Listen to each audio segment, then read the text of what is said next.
Hello, hello. Welcome to Music Corner Symphonizing Episode 6. I'm David Kolma. And today we're going to look at Haydn's Surprise Symphony and then Prokofiev's First Symphony, the Classical Symphony, which he wrote with the idea of what would Haydn sound like possibly if he was alive in Prokofiev's day, more than 100 years later. And then we're going to continue in the second hour with Beethoven's First Symphony. We finally get to the fast part. So, in our very detailed look, bar by bar. So, and I've been very fiendishly for the past couple of hours getting ready for this, putting stuff into Sibelius so I can play audio examples. That isn't me trying to read the score with the chair behind me in the way. I guess I could move myself, but I'm too lazy, I guess. Okay.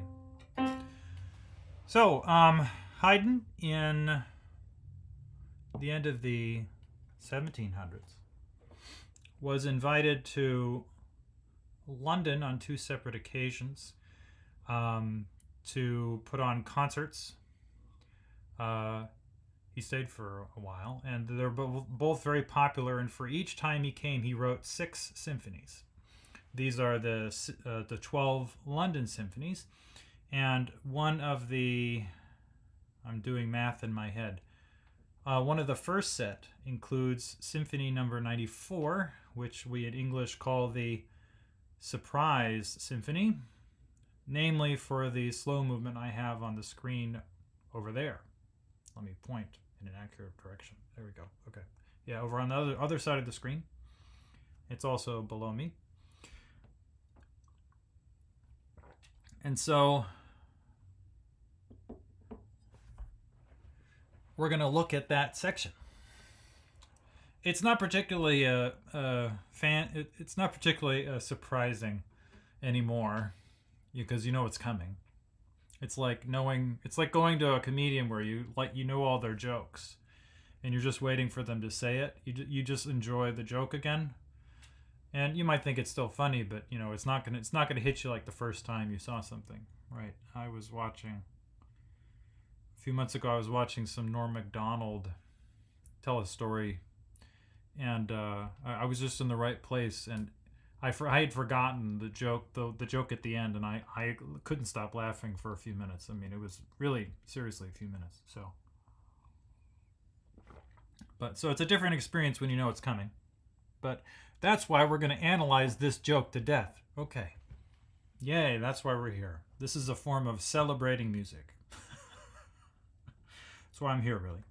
The whole idea for this series is that I really like symphonies, and I want to celebrate the genre and these pieces of music, and to bring joy to, if not just, hopefully, to me, if not just me, hopefully to other people. So, in the very particularly nerdy way that looking at it in a fine detail can bring joy. I like it. So. All right.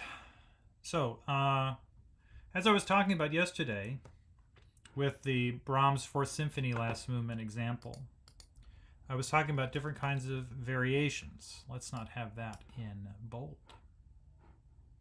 How do I make it not bold? Where did the bold piece go? There it is. Okay. Not bold. Thank you.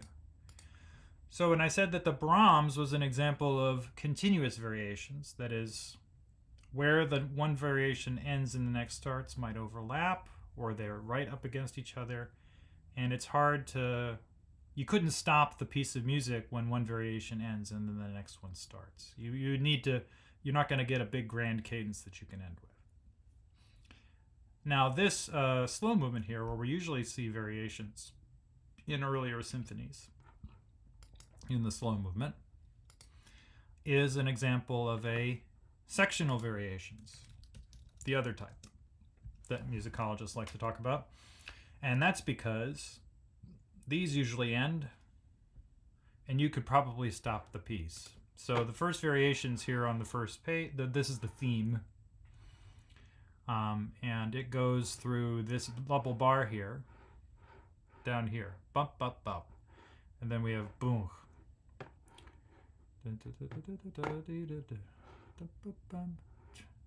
Yeah.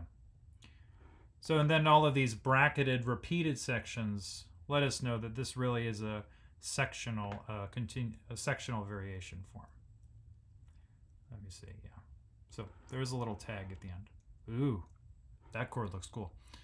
All right, so the reason it looks cool is because there are F sharps and E flats in it. That's usually a signal of something's interesting when there are two different kinds of accidentals in the music and in that moment. Okay, so what we're gonna do is we're gonna listen. I only had time to type in the first half of the variation, which is literally up to the big loud thing. So, so let's take a listen to the first, what's that, 16 bars? Here it comes.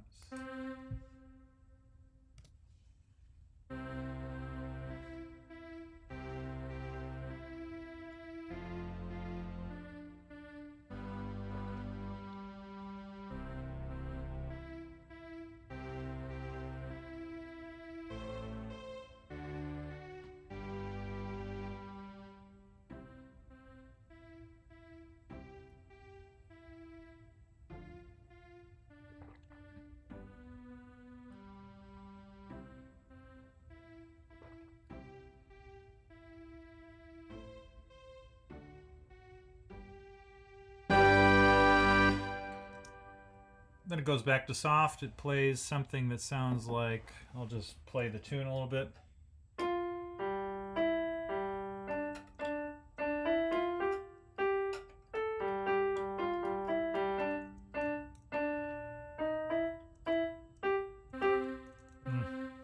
Sorry, I gotta get my cursor to the right place.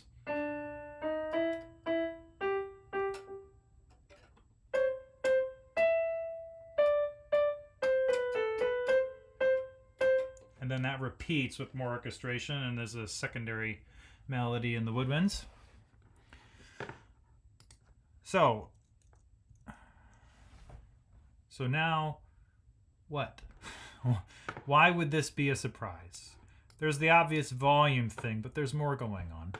So let me fix a few articulations in the thing I did here.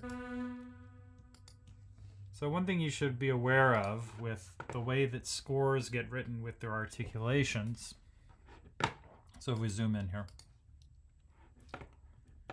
So notice here the strings have staccato eighth notes in andante. Like, okay, well, let's call this vague about how fast it goes. That's the sort of, I just gave us the sort of standard tempo that people have chosen. People have chosen. People have chose. That's not American English. Okay. So notice that the lower strings don't have any indication other than they're supposed to be soft. Then there's rather than, we have the tenuto line that we can use now, but in this score, a lot of this time period, I keep on seeing instead of the line, they might not have invented it yet. It's just they have to use the word ten period, which means tenuto, which is literally the same as that held line. I have a lot of bold areas in this text, so that means it sort of means holding, lengthening. We're doing this. I'm studying Italian a little bit, and I do not remember what this word means. Anyway, so it's the equivalent of this this single full line above a note. That's how we use it. So he wants those to be that short. That's so full value basically. That's the implication. Okay. All right. So then we continue. And then notice the second half of the tune, right? So we go bump, bump, bump, bump, bump, bump, bump, bump, bump, bump, bump, bump, bump. Then ba ba ba ba ba ba ba, and then this fourth little bit here that's part of the second half of this phrase of this chunk. There's no markings of staccato. It's like, what? So is it bum bum bum bum ba dum as opposed to bum bum bum bum ba? You know. By the way, they're not going to be able to do vibrato on that low G. That's an open low G string. So doing these kind of nice things won't happen there. This means vibrato. If you watch a string player, you know. Again, I'm an oboe player and I can't visually show you vibrato. You know, it's like, oh, this thing that I do on the inside? Okay, yeah, no. All right.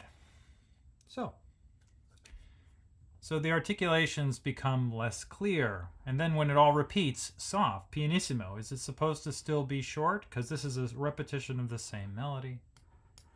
I mean, are you supposed to play it exactly the same way, just softer? And then there's a clear, this has to be a note mistake here. I've never heard an E played here. And notice there's someone has scratched on top of this. So, so it's,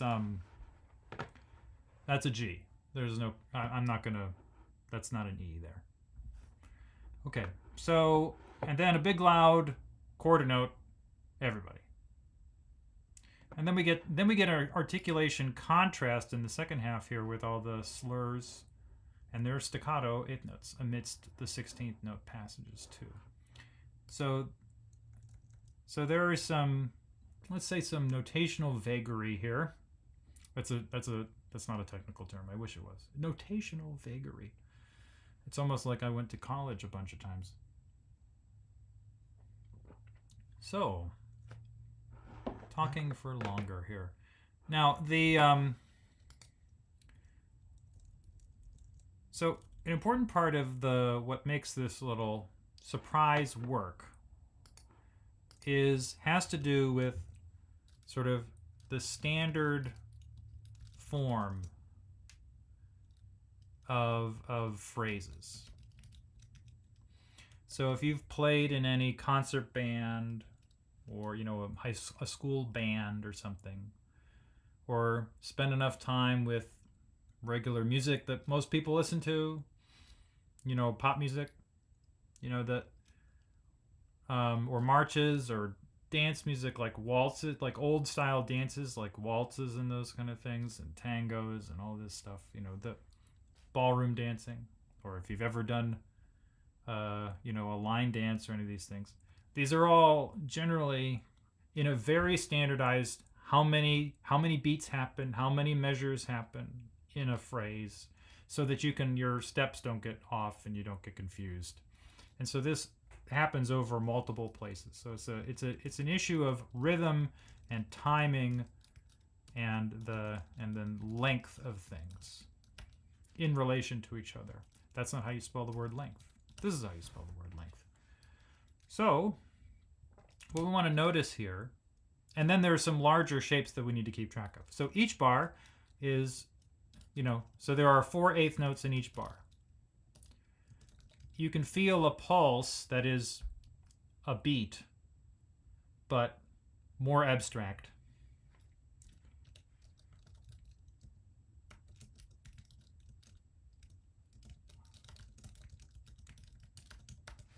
What I mean is that, you know, if you associate the word beat with like a person playing something very rhythmically and continuous in some sense, like the beat, you know, I like the beat of something.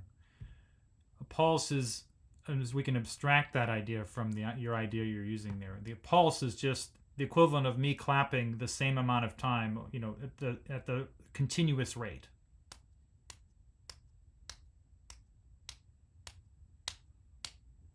So I'm not organizing those claps in any way by playing something louder or adding other claps to make certain of those particular claps be more important than others. And so when we organize our pulse into something more elaborate, we can get a beat or a measure or a bar or any of these other rhythmic words we have. So a pulse is just sort of, if you had a if you had a stopwatch and you're watching the numbers go. The pulse is every time the number changes. Or if you're watching a ticking on a clock, you know, like an analog clock, you know, the one with the face. So just that happening, that's the concept of pulse. So we have 4 eighth notes per bar, and we have a quarter note every measure, a quarter note plus and quarter rest. Let me write it this way: quarter note and quarter rest. And those imply half note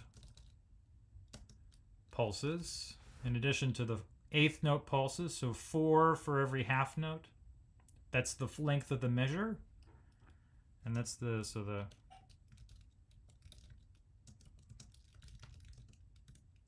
keep on using the word measure and bar interchangeably. That's what we do in America, the United States, in English-speaking world here.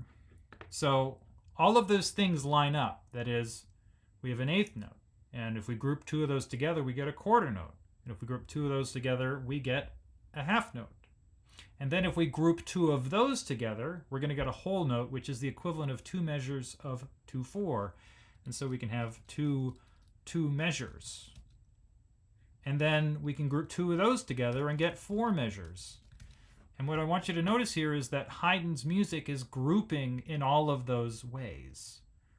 So we have eighth notes at the beginning. Bum, bum, bum, bum. Those are all eighth notes. And then we can group by measure because every measure, the lower strings, the violas and the cellos, play a new note. Go dum, dum. Oh, can I sing an F? Ooh, I've gone flat.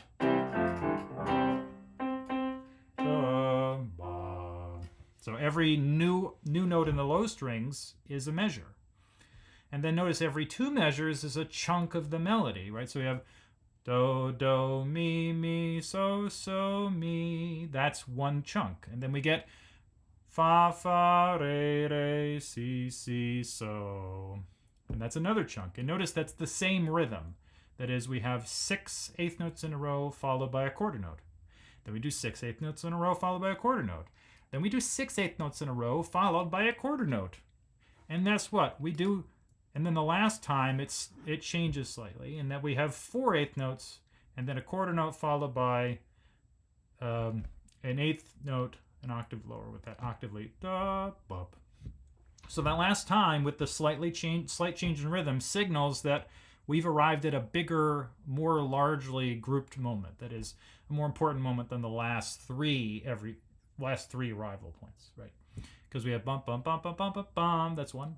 Bum, bum, bum, bum, bum, bum, bum, that's 2. Bum, bum, bum, bum, bum, bum, bum, that's 3. And then so to signal that 4 is important, we go bum, bum, bum, bum, bee-yump. The rhythm changes. There's the octave leap G to G. And also the lower strings play 2 notes in the prior measure instead of 1. So all of those changes are signaling that this point is more important than the last few in terms of how we're organizing the larger amounts of time. So another important thing to notice here is so that every 4 measures is a thing. And I'm going to call that thing a lowercase letter. We've got lowercase letter. The first 4 measures is something we're going to call A. We're going to call the second 2 measures something we're going to call B. Actually, let's call them numbers because I'm going to call the next level up letters. So we've got 1, and then we got 2, and then we've got 1 again because it repeats almost exactly the same. The lowest strings have an octave leap, but they play C both times. Then we have 3. 1, 2, 1, 3. And so that is grouped together as a thing. And that's the first part. And guess what? That music repeats again all the way. So notice that we have a repeating feeling of an eighth note pulse that often is played in the violin melody. 2, we have a feeling of a quarter note pulse, which is played in quarter note lengths throughout the movement here, the section. We have a full measure length, which is every time the lower strings play a new note most of the time. Then we have a 2-note length because that's the smallest grouping of rhythmic repetition in the melody. And then, so then we have an 8-bar chunk. Sorry. Yeah, then this 8-bar chunk we're going to call of the 1 to 2 to 1 to 3 melody thing that we've just sung through. We're going to call that 8-measure chunk. Yeah, we'll call it A for now. Actually, so yeah, that makes more sense. So what I should do actually is I need to group this 8 measures into 2 halves. So this is actually the 2-measure chunk, excuse me. So here, 1, 2, 1, 3. And now what I want to do is I want to recognize that the part at the number 1 comes back, but 2 is different than 3. So what I can do is call 1 and 2 together. I can call that A. And then I can call the next one up B. So I'm going to call it A prime to signal that it starts the same way, which is really important. That's very important to our ears, that the melody starts similarly. But that it ends differently, that's also very important. So we're signaling that the end is different, but that prime, that apostrophe mark, or whatever you want to go, the tick that's there. And what we want to notice here is that this ends with a ending on G. It's signaling a half cadence there. And it actually is sort of a cadence in the key of G, because the previous note is a D going to G and this F sharp going to G. So I've been talking a lot in the Beethoven about emphasizing pitches that aren't the tonic, or even if they are the tonic, that is C here, by a note a half step lower. So if we want to emphasize G5, the dominant, we want to have an F sharp go into that G. And so Haydn does that here. It's just a part of this style. It's very important that that kind of thing happens a lot to make the music sound stylistic, to make it sound good, to make it sound right. Something we would expect to fit with all the other music we know that's like this, right? So that it fits into the cultural expectations we have for it. So then, so we have 2 4-measure groupings we can call A and A prime. And then this 8 measures of 2 4-measure groups, this whole 8 measures repeats. This is where the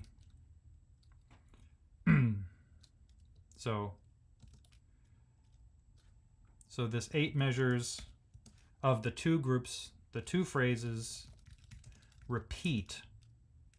This is so it's softer, pianissimo, and with the pizzicato low strings.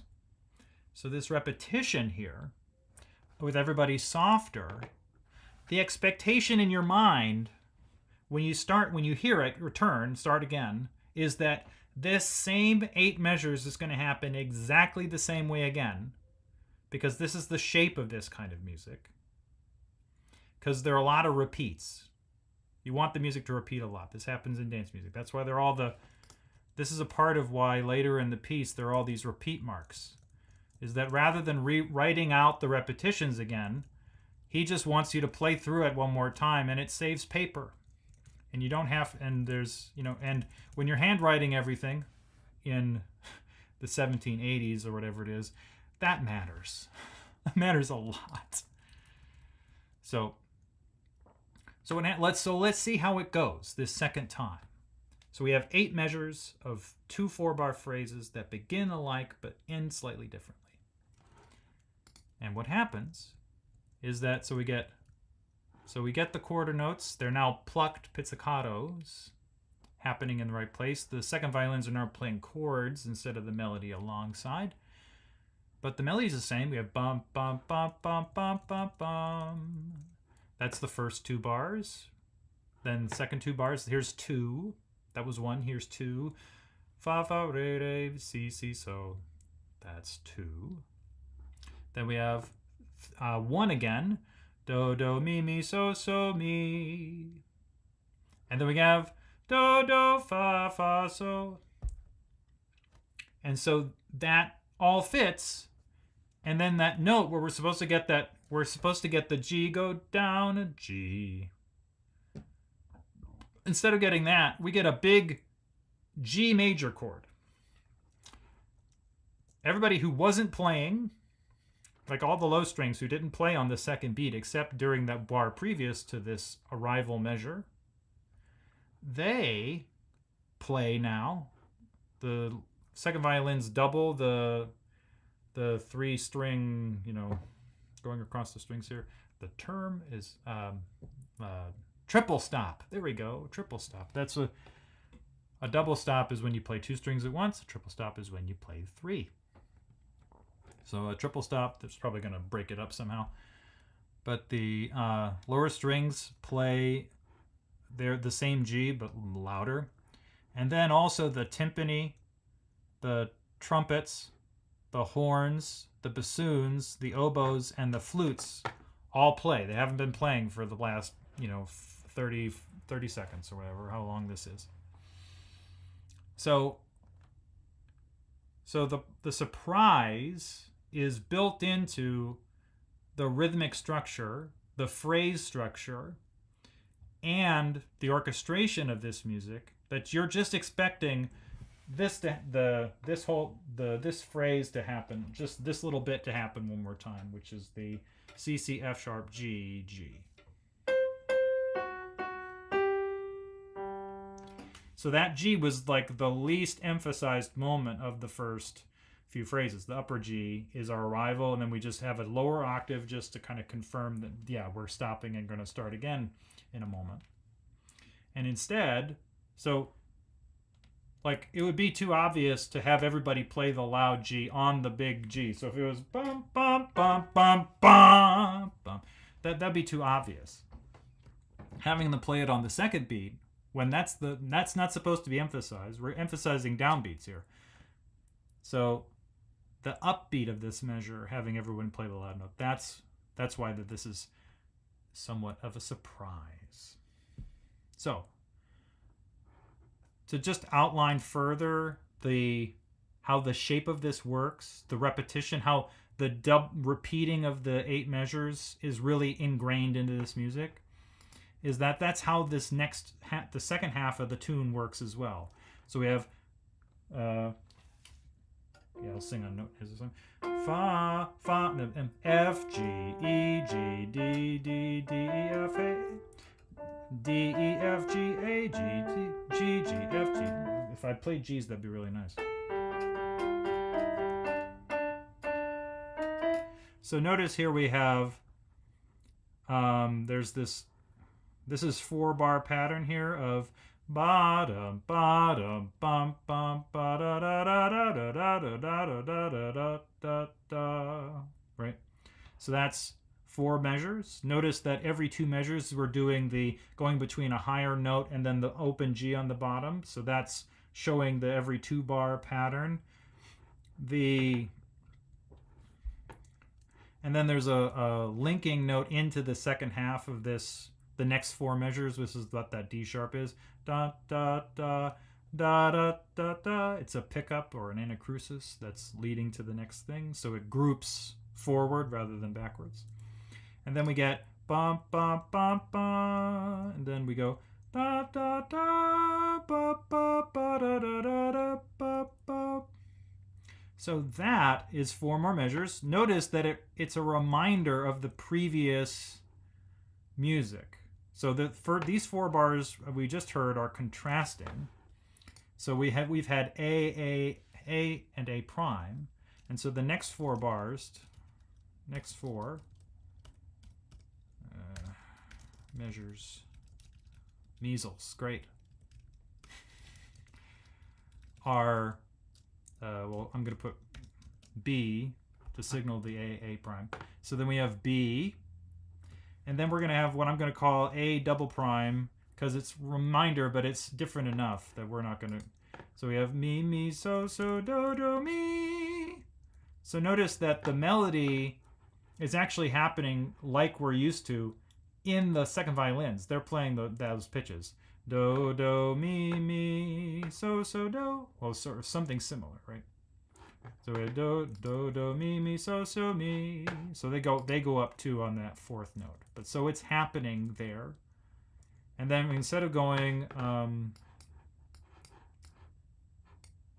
let's see, bum bum be da da da da bup bup. So, let me see. So there were more 16th notes the first time. I should note something about this notation here. There are two kinds of grace notes in this time period. And sometimes they're notated consistently and sometimes not. In this case, it is. When they have a slash through them, there's a small grace note and a slash. That means that you're going to play it in front of the beat. Ba-dum, ba-dum, ba-dum, ba-dum, right? Whereas here, because there's no slash, what this is signaling to you is that you're going to play that note on the downbeat, but that note is not going to sound it's going to sound more dissonant than the next pitch. So the next note is a resolution note. So you're going to basically play a non-chord tone here. So just know that that's happening.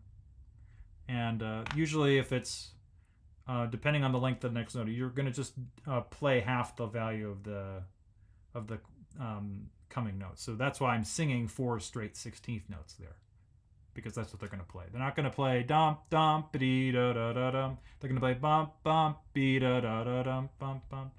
So you'll see this in like Schubert's songs and Beethoven and Mozart and Haydn and stuff. So this other kind of notated grace note. All right, so that's 4 more bars. So that's B and A prime. And guess what? B and A prime repeats again. We have ba dum bum bum ba da da da da da da da da da da da da ba ba ba ba ba ba ba ba ba. And this is the bump bump bump, and that's the sectional variation. The whole piece could end there. Okay. So because the whole thing is A, let's try this, A to A prime, and then that all repeats, so we get A to A prime, and then we get B to A double prime, and then B to A double prime, and there are modifications each time the repetition happens.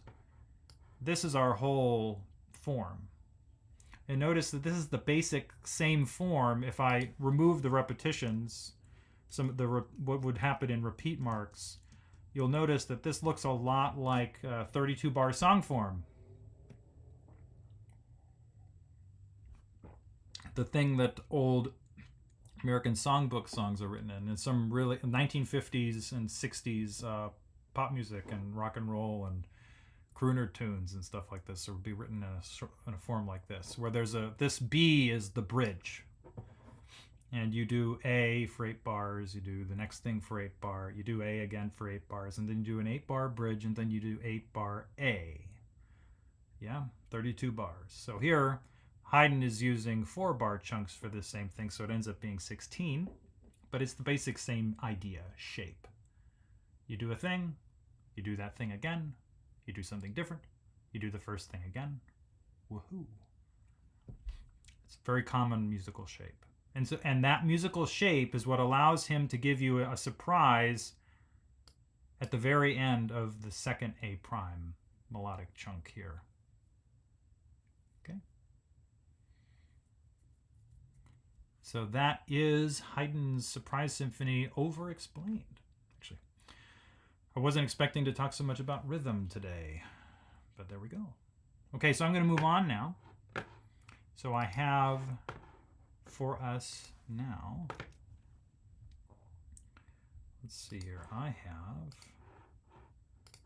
so going into the 20th century, if I remember correctly, again, I don't have time to research historical information really before I do this.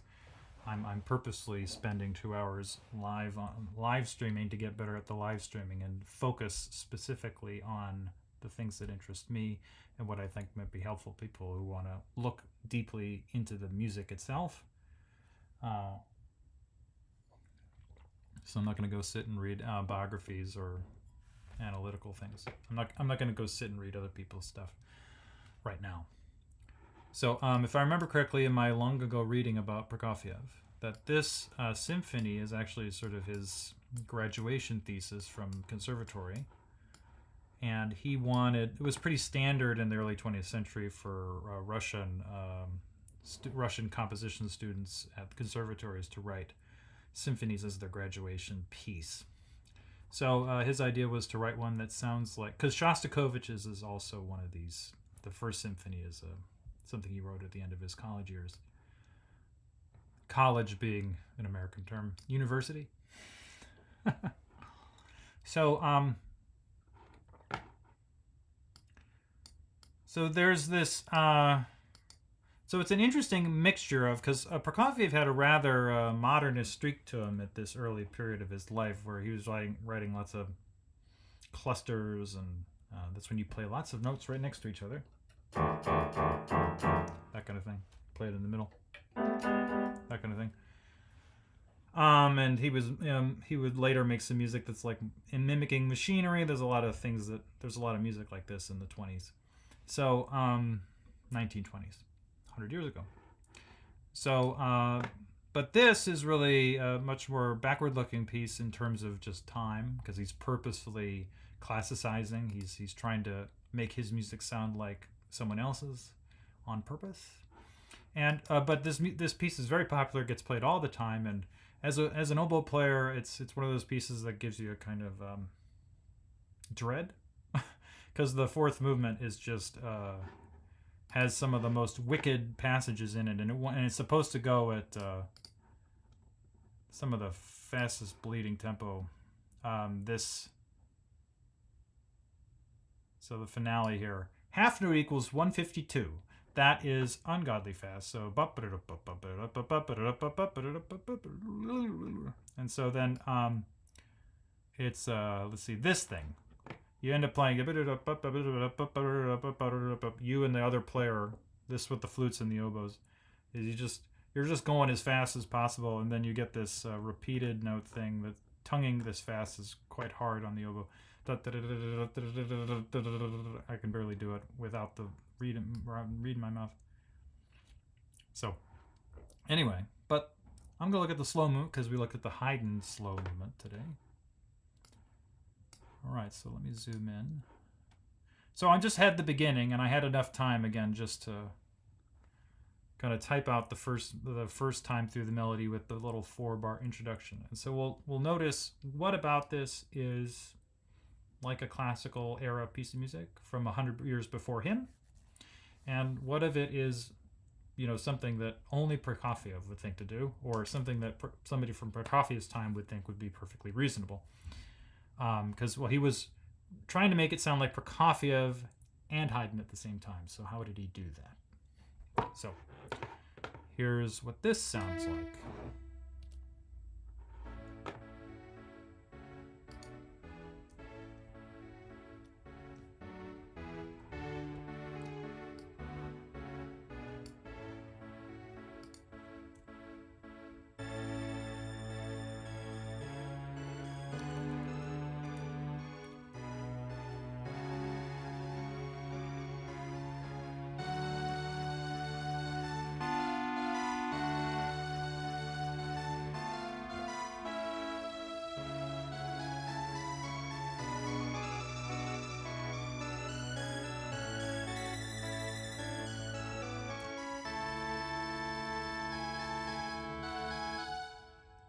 That's as far as I was able to get.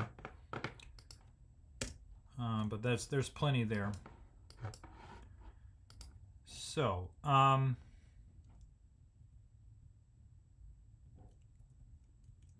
so the first thing I want to notice, I was mentioning the articulations there with the Haydn.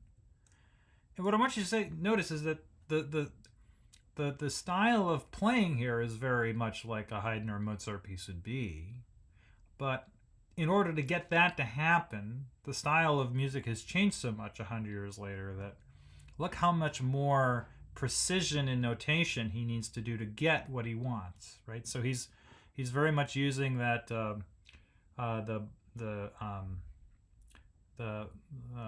bowed staccato. So your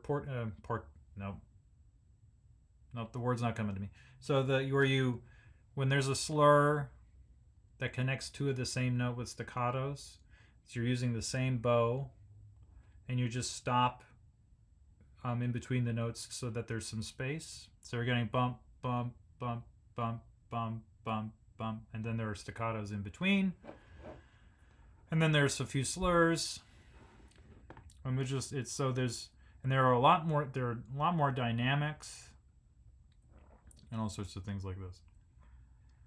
So we're setting up. He's set up here A major. So I'll say more articulations. Oof. So we're in A. We have an A major key signature. Even the timpanist has the key signature.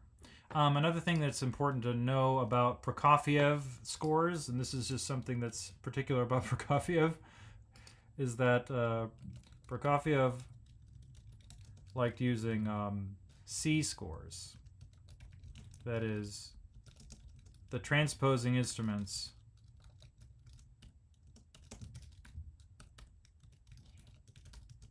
are written in C in the score, but the parts that the player would get are transposed. So notice the clarinets don't have a different key signature in the score, but they're going to be playing on they're going to be playing on a B flat or an A clarinet, depending on what the part is. Okay. So the same is true of the trumpets and the horns. So everything in this score, luckily, doesn't require us to transpose, but it'll make it a little more complicated when you're interacting with, if you're say the conductor trying to talk to the musicians who are playing the piece. So let's see here. What is he doing? Okay, so we're in A. So I'm going to analyze. We're going to do some Roman numerals here at the beginning and see what comes about. All right, let me find my text here. How am I doing on time? Okay, 15 minutes. Yeah, that's not what I wanted. What am I'm having an out-of-body experience at the moment. Where did it? Okay, that's what I have to do. I have to go down this place. I have to do it this way because I made it bigger. Okay, there we go. All right. So we got. Let's make that a whole lot bigger, and I'm going to add this to. Whoa. That's not what I wanted to have happen. I wanted to grab it and put it over there. Okay, so we got A major. So A, C sharp, A, C sharp, and E. And then there's this, that repeats 3 times. And there's an upper neighbor F sharp there.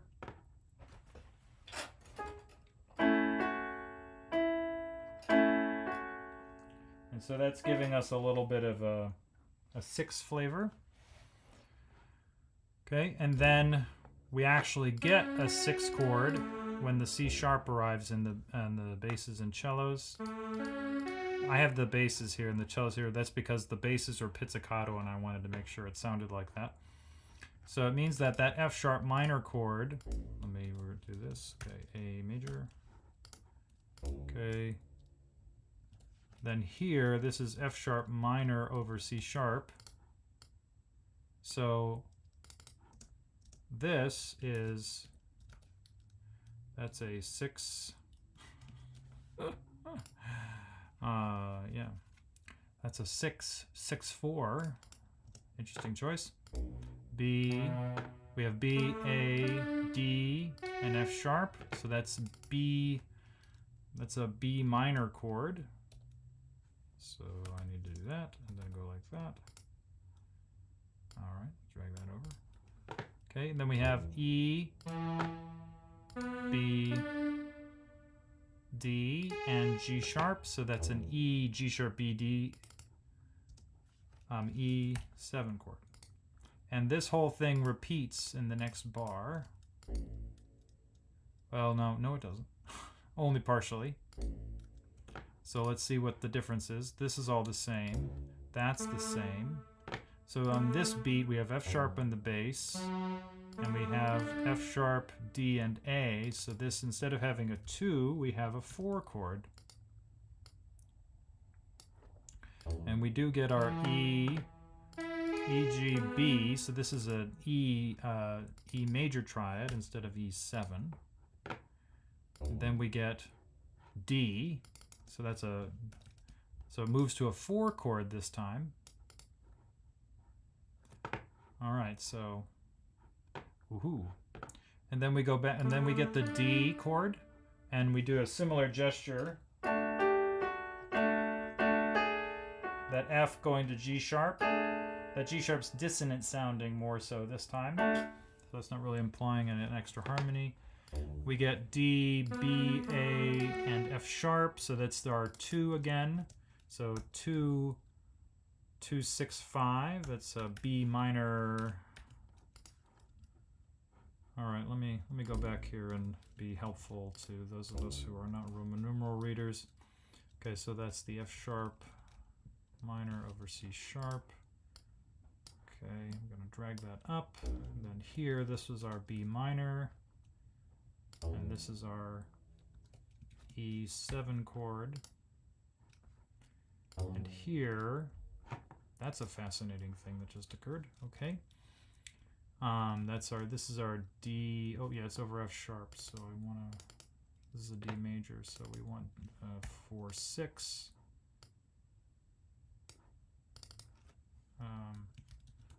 Sharp. And then here, this is an E. This is just an E triad. And then this is our D major triad. I'm hitting a different keyboard shortcut to get that to happen. Okay. Then we have 2, 6, 5. So that's a B minor 7 over D. Drag that up. We have C sharp, A, C sharp, and F sharp. So there's our 6, 6, 4 one more time. Okay, and then I can do that. Then we have B, woohoo, B, D, and G sharp. So that is a 7, 7, 6, a 7 diminished 6 chord. And if I hit that, I should get the right thing. And I'm going to drag this down over here. And then we have A major. And that's 1. So let's take a listen to this again.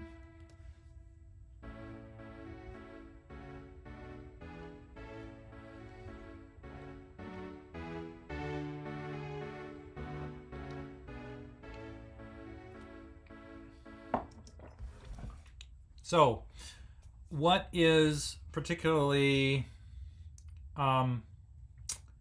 classical about this? Well, there's nothing in the chord vocabulary that is more complicated. So, it's triads, it's dominant 7th chords, and there are inversions for the bass line. The texture having the repeated notes and a melody that kind of goes with it. And then the octave basses and the basses doing straightforward bass movements. This is all pretty straightforward. The fact that on the downbeat it emphasizes a major harmony of the key, so A and D, and that you lead into them with most of the time with 5. That's pretty straightforward. The use here of the 6 to go between 2 and 7, that would be perfectly fine as a passing 6-4. The use of 7 diminished 6 to 1 is, again, that's very common. That's all very logical here. The 2 happening after a 4 in the same kind of light world, that's perfectly fine. What's odd is the use of these the F sharp minor chords with the C sharp on the bottom.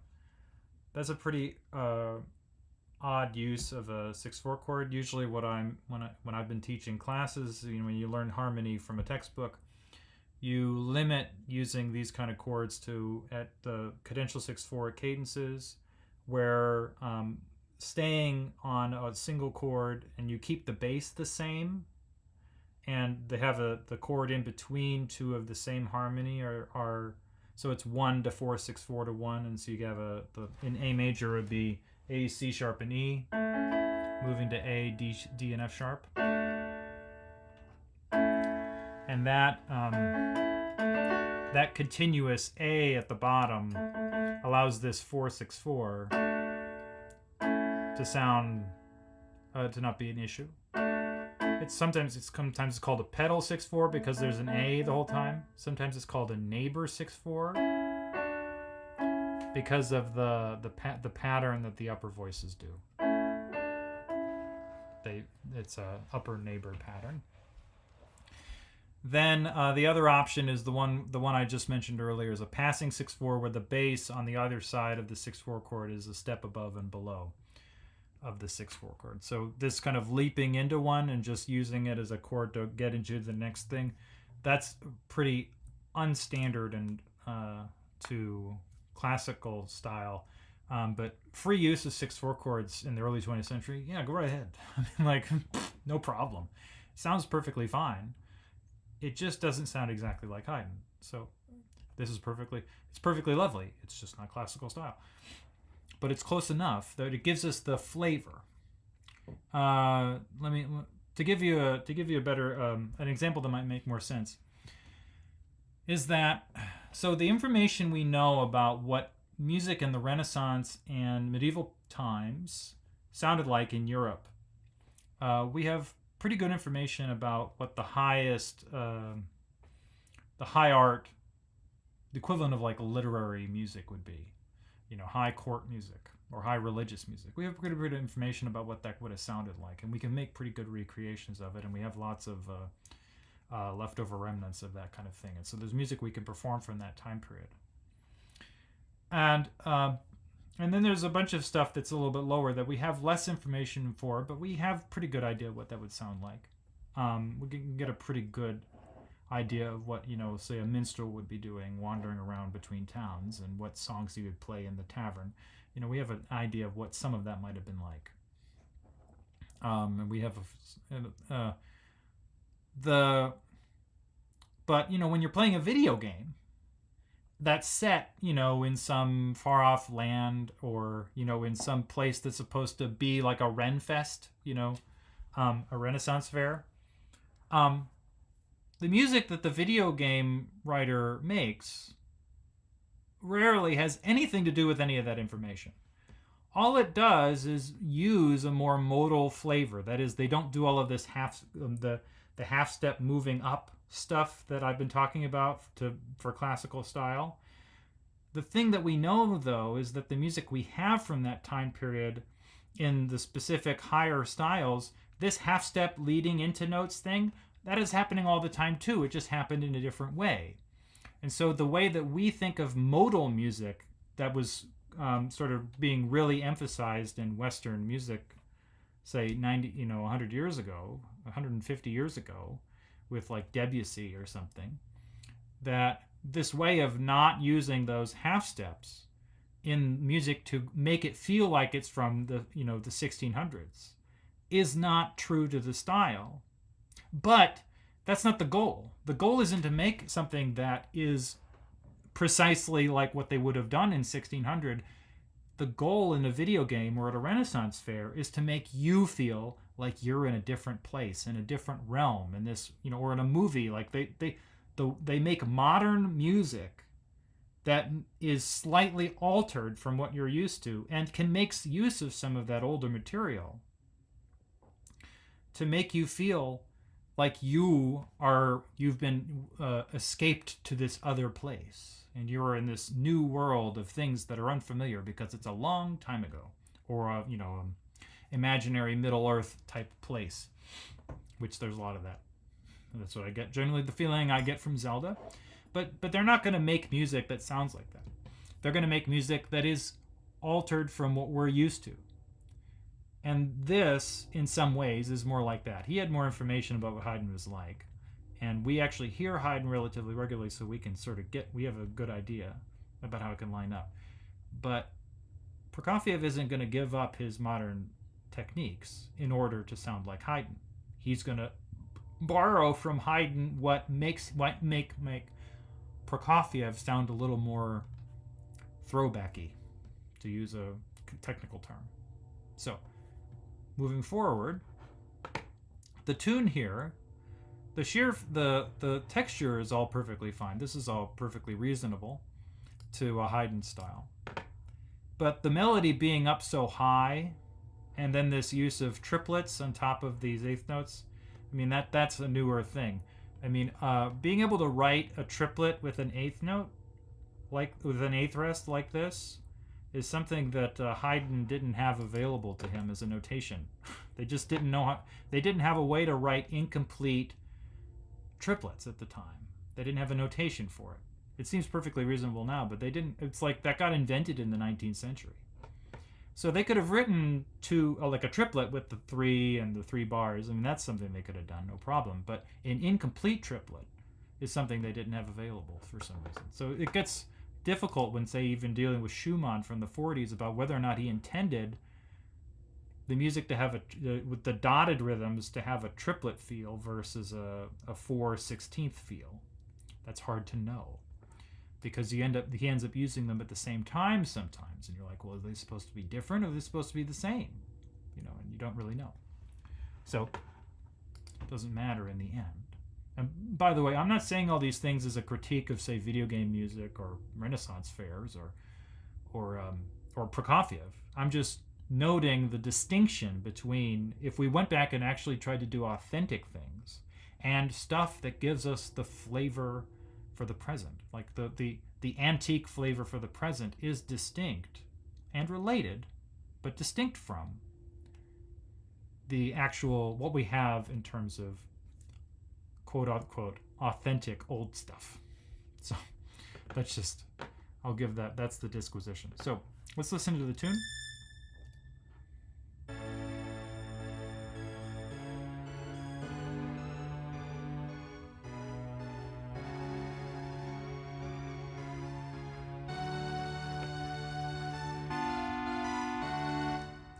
So the other things that make this work to sort of being more classical is that Prokofiev generally liked to write melodies that had lots of leaps in them, and like kind of dancing around. Like this was part of his style. And here he's using lots of stepwise motion.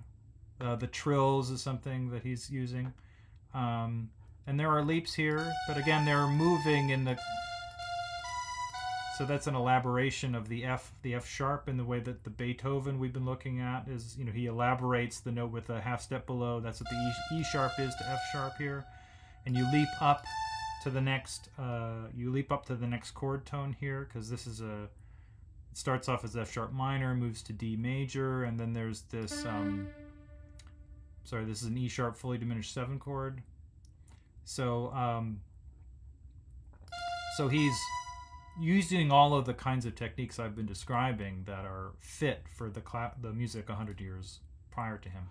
Having the melody by itself kind of way up high like this, that's pretty irregular.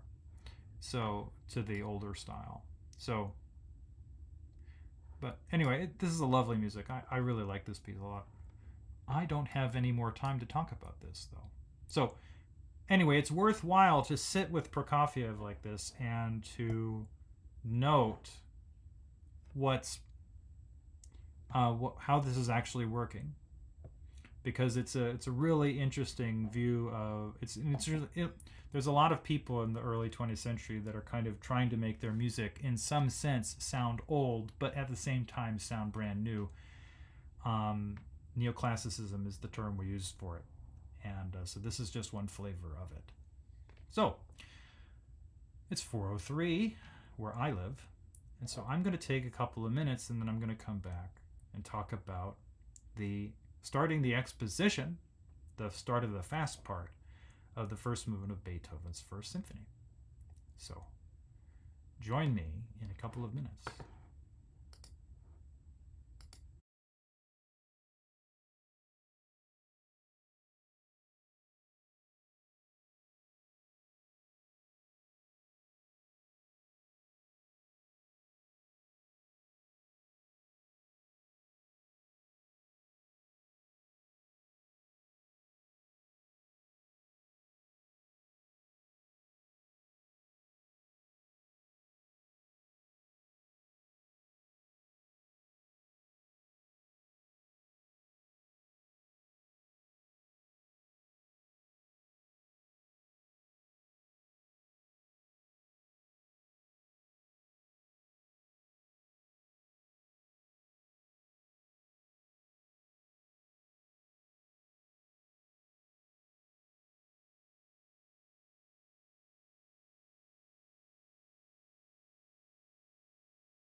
All right, I'm back.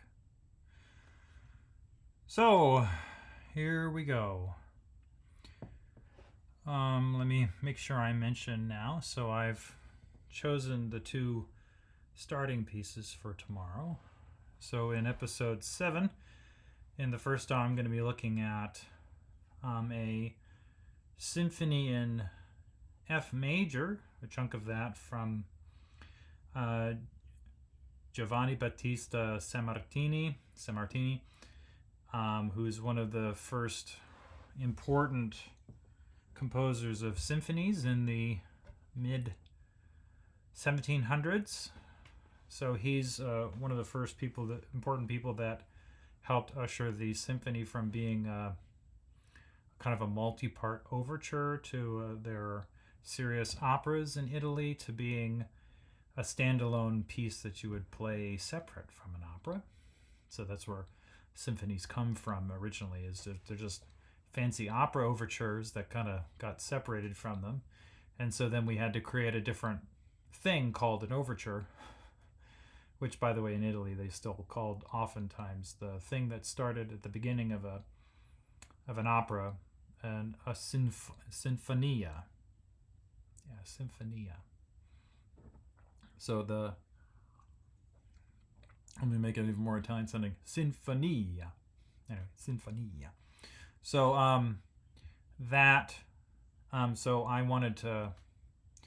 The goal of this thing I'm doing, the symphonizing thing I'm doing here, is to focus on symphonies in the tradition of Beethoven. That's what this is the thing that really captivates me, is the sort of Beethoven on and up to now, this genre. But I'm also have an antiquarian streak beyond, famous pieces or so some older things. And so I'm interested in things like Sammartini and Stamitz and C.P. Bach. So all sorts of stuff like that. So we're going to look at that, a little bit of that.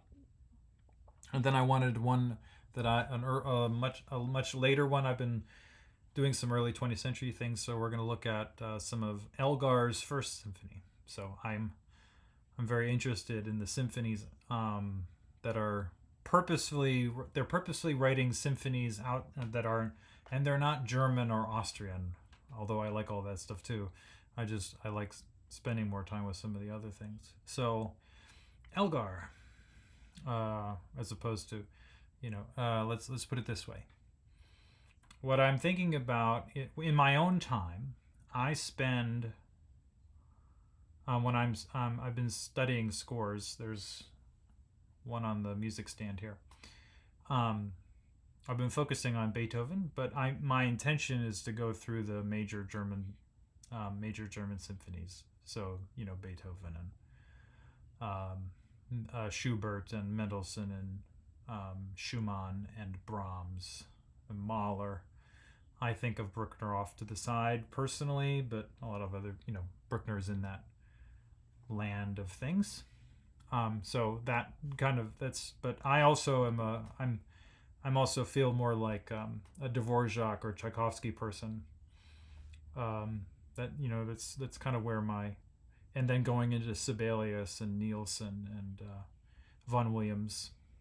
So I'm interested in the ways in which symphonies go in the periphery of the central German tradition of classical music, as it's kind of been pushed around the globe here.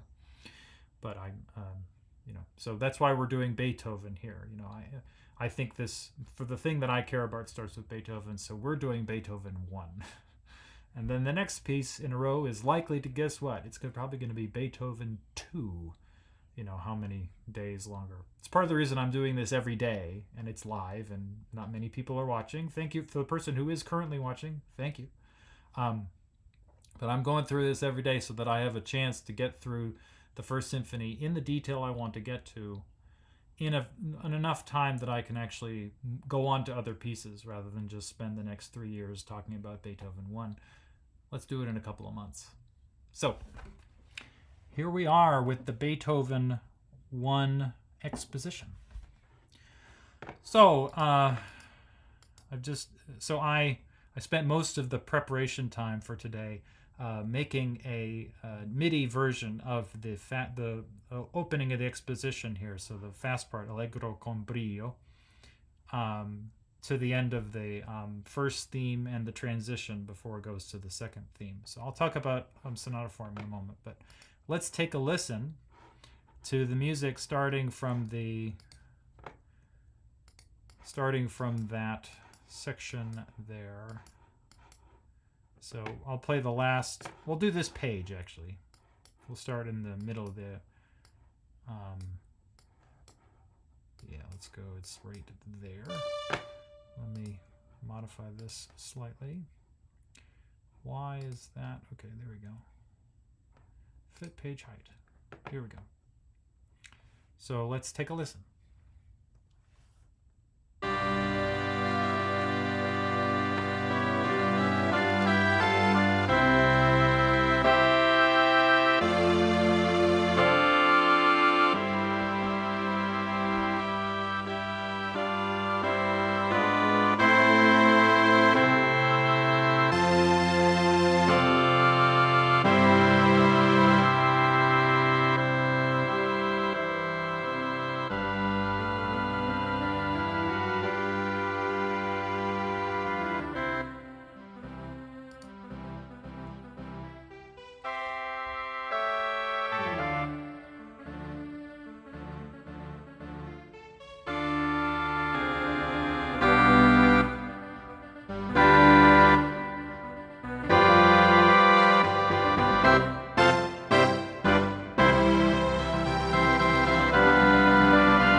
So, I don't particularly like the way the Sibelius decides to play, the software program decides to play staccato eighth notes at this tempo, but what are you gonna do? I don't have enough time. I'm not in the business of making high quality MIDI audio. I'm just doing this so that I don't have to pay for recording and I don't have to use some free college recording or something from the very earliest audio recordings of this. I don't want to deal with that. So this is the fast part of Beethoven 1, first movement. So some important terminology before we get going here is a term called sonata form. So there are, if you for those of you who are relatively familiar with classical music, but not very. So there are these multi-movement pieces of music for instruments like a piano solo, or say violin and piano, or any instrument you can think of. Like, so I've played sonatas that are for oboe and piano. There are these sort of instrumental pieces of music, and that they have multiple parts that are separate from each other. So if you're thinking of like this, it's like multiple tracks on an album, like on a recording album. So so Sgt. Pepper's Lonely Hearts Club Band, that's a concept album by the Beatles, and so the songs in some sense go together, or like a better example would be like the Who's Tommy. And so these songs on those albums are intended to go together, and they were made to go together. And the songs, I haven't listened to Tommy on purpose in my life. That's just the way my own listening has gone. I have no concept of whether or not it's good or not. I'm assuming it is. But they were made together at the same time. They're supposed to go together. You're supposed to listen to them in order. That's the idea here. And so the sonatas, these instrumental pieces, usually have 3 movements. There's a fast one, then there's a slow one in the middle, and then there's a fast one at the end. Woohoo! So this is a common instrumental form of piece of music. I'm not going to use the word song. I'll get that in a moment. But so there are sonatas from earlier in time. This word has been around for a long time. But the one that would lead to, that goes with symphony here, and the term sonata form is this kind, like a Mozart piano sonata would be an example, or the Beethoven's piano sonatas, or the Brahms clarinet sonata for clarinet and piano. I mean, so there are all sorts of things. And then all the sonatas that Hindemith wrote in the 20th century, like, were one for basically everybody. So those kind of things, that's what we're going for. And they can have other than 3 movements, but the 3 is the standard. So a symphony, as it comes to be the term in Beethoven's time, is basically a sonata for orchestra. So we get a bunch of instrumental people together, and they play a bunch of instrumental music that's all intended to be played together in one concert. And you're supposed to think of it as one thing. And these symphonies, in Sammartini's day, there would have been 3 movements. Haydn, in his early, would have written some 3-movement symphonies, but that becomes, by the mid-1770s, it becomes a 4-movement form. So there are 4 movements. And Beethoven 1 has 4. And they're usually in this pattern. So we get a fast one, we get a slow one, and then we get this dance movement, and then we get a fast one at the end. So that's what we're doing. And so this fast form in the first movement is the form we're dealing with when we're talking about sonata form. So this is the form. I'm going to unbold this part.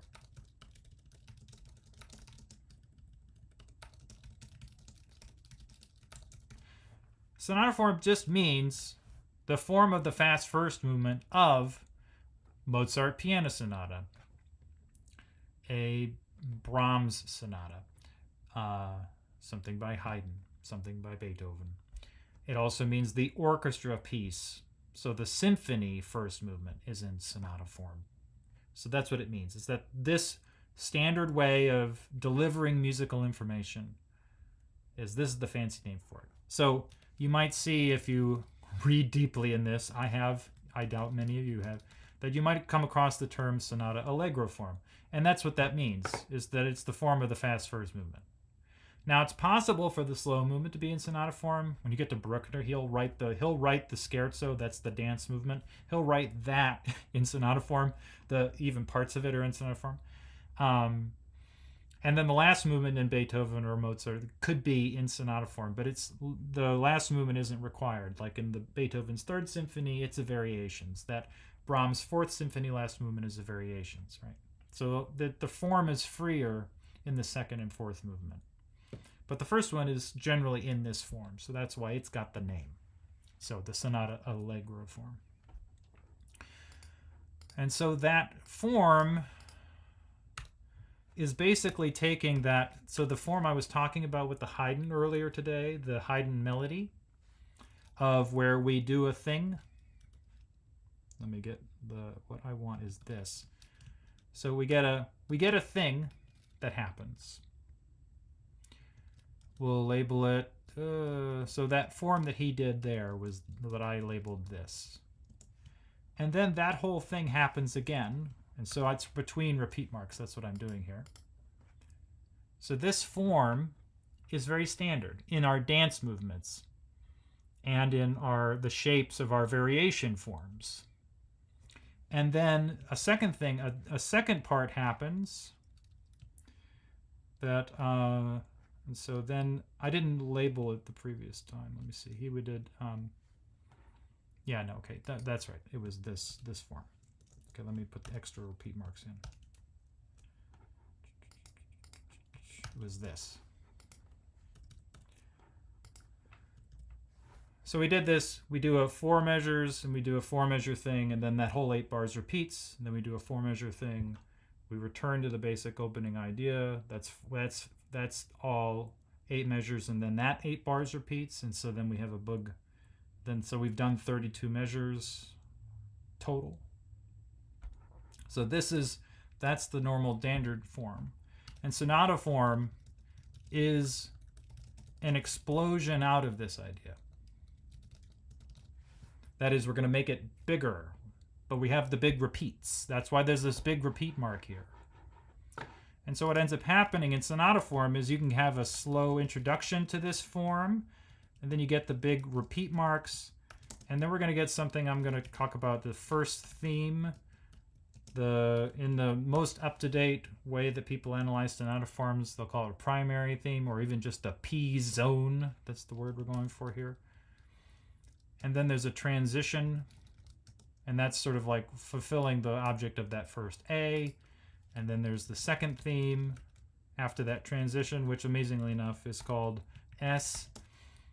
And then that is the first repeat. And then this B section, which is the the bridge-like element, is the development. This whole big long thing with all the different modulations, and we all go different places. And then the A prime, the A double prime area is the recapitulation. That's the return of the P and S. And depending on the piece, there'll be a repeat of this second section as well, going back to the development. So we're taking a form that we would have used that would have been seen in lots of different places. Let me use an ampersand here so that we can have that where I want it. And that gives us, let me actually spell recapitulation correctly. And so this gives us the whole form. We're taking the idea of music that we do a thing, we set out some ideas, a couple of themes, we repeat that whole thing to get it into your head. Then we do this working out, this development section. We're doing lots of weird, crazy things, souping things up. We'll change keys, different textures, all sorts of stuff. Then we wind back and we do the two themes again. Yay! And if we want to, we can repeat that development plus the two themes coming back. And that's the whole piece. That's the whole movement, the sonata form movement. And when you want it to be really special, you slap a slow part on the front so you can lead into the opening tune. And that's what Beethoven does here. So we've been looking at, so far in previous episodes, we've been looking at the slow intro. And today, and the music we've listened to today that I've already played is this first theme and the transition. So we're going to look at this first theme closely today. And we'll see how far we get. Okay. All right. So I'm just going to play the first theme in my MIDI version here, which is going to come to, let me see, it's going to go to there. Okay. So take a listen right on where our allegro begins.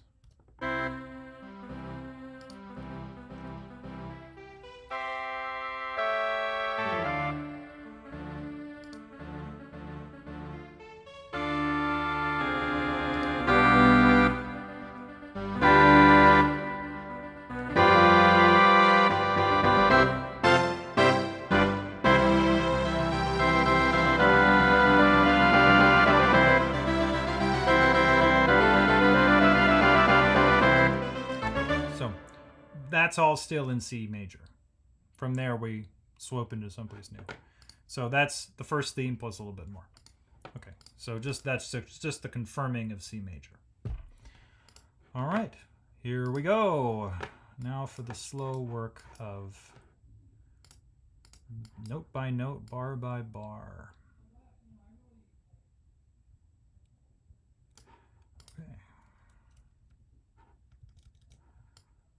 All right, so let's go back a page. Okay, and I'm going to zoom in. Okay, so the woodwinds and horns end. They don't play for a bit, so it's just strings for a few bits. All right, so I've got everybody played a C on the first measure, the low strings, but now the basses are an octave lower than written along with the cellos. And then the violas are playing an E in alto clef, like the bottom line in alto clef is an F, so that means this is the E below middle C. Then we have a G in second violin. So that's a C major chord there. We're still getting C major. So let me add my little label there. And so this gesture here of C, G, B, C, that is our main little motive here. And what I want you to notice about this is it's just Beethoven going from do, so do, is do, so do, so do, which can give you a feeling of both 1 to 5 to 1, but also just because both notes are in a C major chord, you're just in C. But the way to help emphasize that there's a sort of a dominantness to this leap to G is that you can fill in with C by going up to B, going G, G, B, C, G, B, C, so C, do, so T, do, yeah? And that's mimicking all of those chromatic going up that we've seen in all these other examples, like this F sharp to G here. This is just the diatonic version, the one that's in the key. That's the word diatonic means. It's in the key, right? So this is becoming the half step going up is a part of the motive, the main driver of this particular piece of music. Although it's general to all the style, it's just that he's going to use it as a rhythmic and musical motive to make things happen. Okay, from there, okay, I've got to add a lot of measures of in between here. We're going to have a lot of this. Okay. Right, so then the lower strings repeat this C, E, and G 2 more times, this time every other quarter note rather than every measure. So that happens a 3rd time. So just to confirm, that's a C, and the basses are playing it down an octave. Then we have E, and we have G. So then we take that melodic motive of C, G, B, C, and we make it into 8th notes. So that means we get C, C, G, C, C, G, B, C, C, G, B, C. And just in case you were confused that we were in C major, now the first violins just arpeggiate up. C, E, G. And then we get that B, B, C. Yay! Okay, C major. Okay, so that our ascending arpeggio is the 3 notes of a C major triad, and then that B that gets you to C, as we've seen in the lower part of this melody. So we just go up an octave. And that brings us to what the woodwinds enter. So the idea of the strings alternating with the winds that we heard earlier in the introduction, this is a part of the first theme here, the main idea of the piece. So the strings were just playing by themselves, and now the woodwinds are just going to play by themselves for a couple of measures to get us to the next bit of string music. So if we look, we've got bassoons are playing this C, go up a 5th, that C and that G, okay, and then the clarinet, that's oboe 1 is playing an E.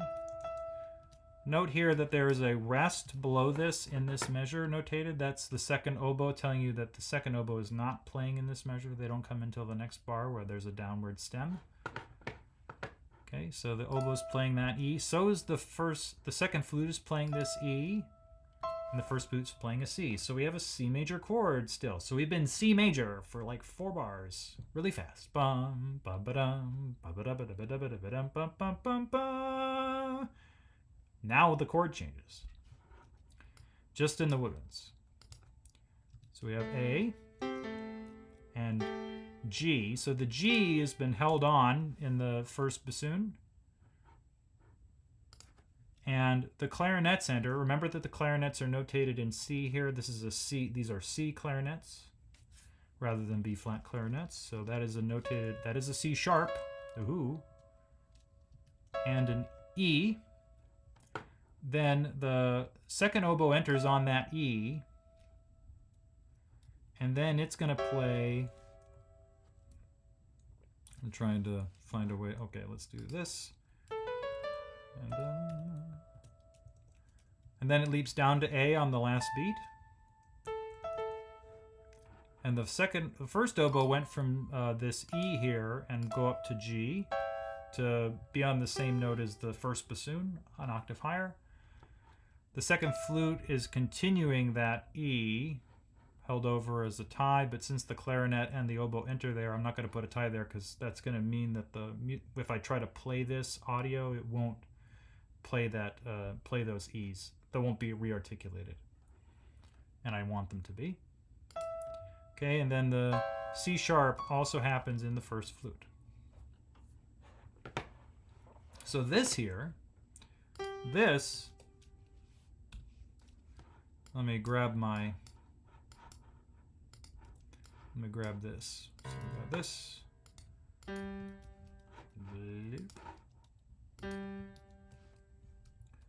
This is C. And this is C.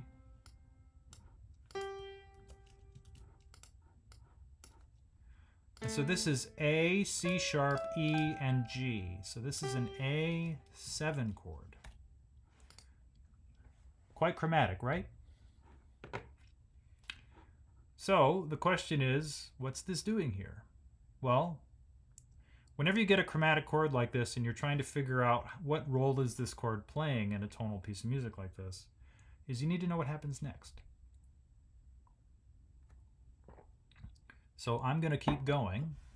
I'm going to notate where the woodwinds get to. So the strings re-enter at the end of this bar. And they play, everybody plays A, G, F, E, D, La, Sol, Fa, Mi, Re.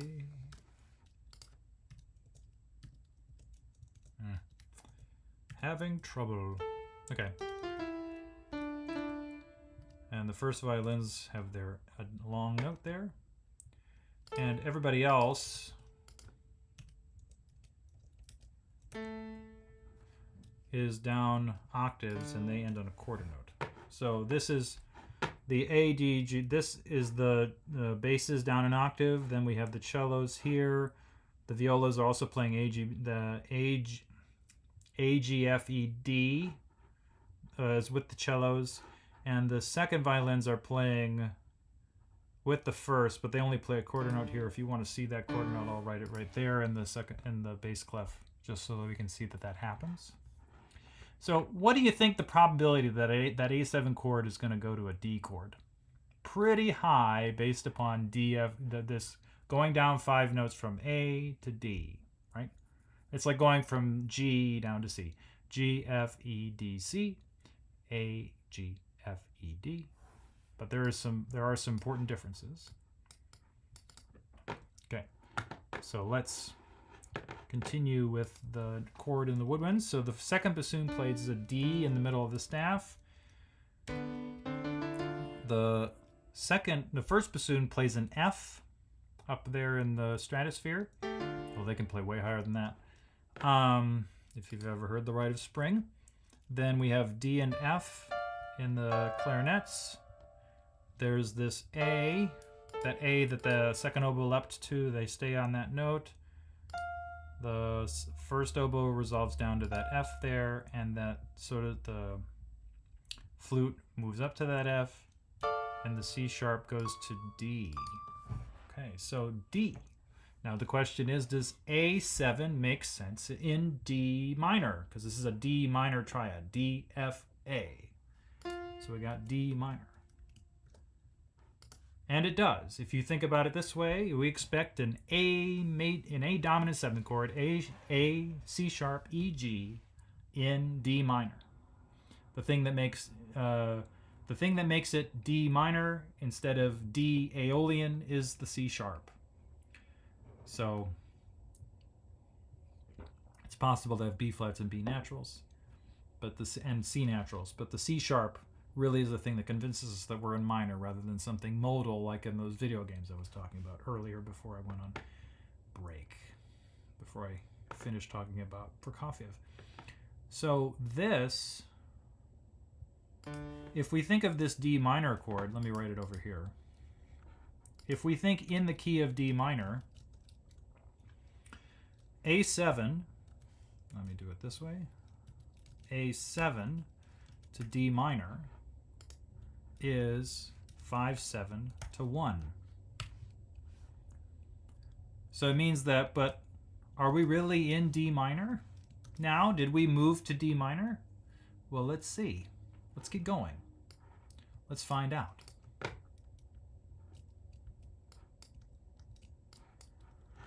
All right. So, ooh, okay. Well, look at that. Isn't that fascinating? That looks like the tune we saw before, but now it's in D minor. So let's see if that's true. So what I'm going to do is I'm going to copy paste.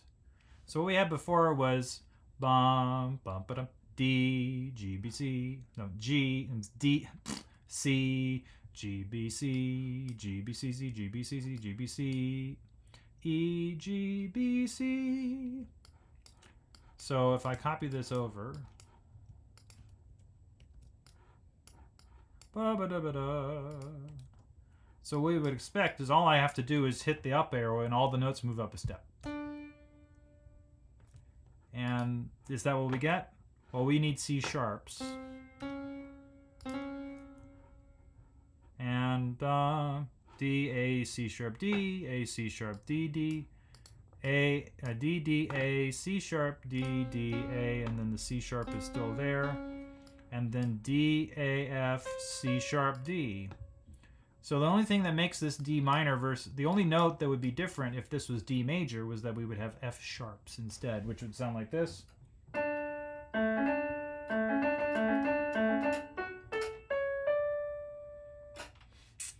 And so that's just that one leap, right? So let's see what the lower voices do. Do they do the same kind of idea? That is, they're playing this shape, but just up a step from that C major chord? Let's find out. So low D, yep. That's an octave lower too, yep. Those Ds. F is the bottom line of the staff, yep, in alto clef. And then we have A below the staff. We do in fact get that exactly. So we get D minor. 3 repeated a bunch of times. And then the question is, well, all it's been is just a D minor chord a bunch of times, and we had one A7, but that was at the end of a thing. I mean, like we would need another cadence. We would need a real cadence in D minor to really be sure that we're in, quote unquote, in D minor, right? I want to write the Roman numerals in D. Well, let's find out. So we're going to keep going. So the woodwinds come back, so we're following the pattern of strings play a few bars, outlining a chord. Woodwinds come in, play that chord, do something else. Let's find out. Okay.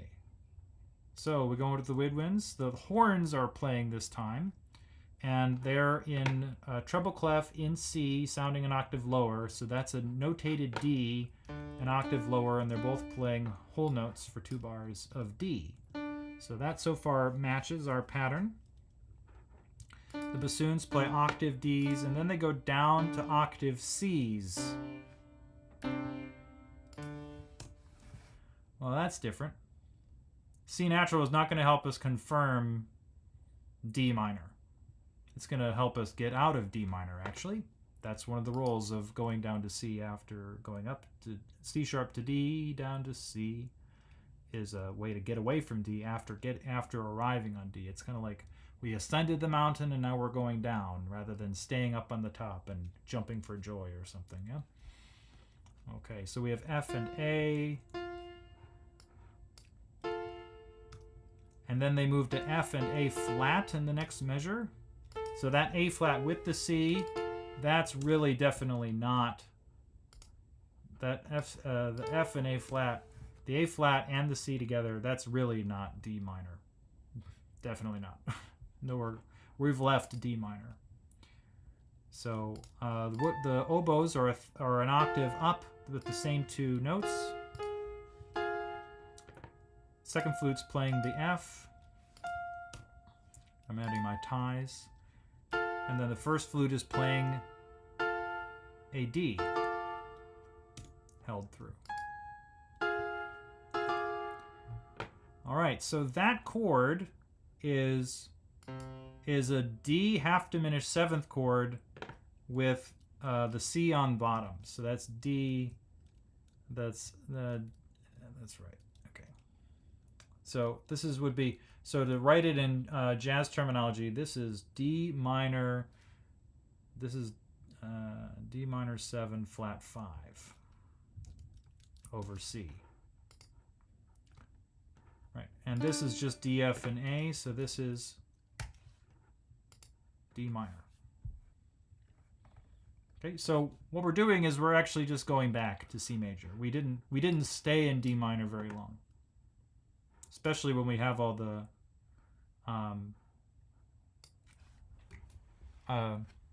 especially when we have, what was I going to say?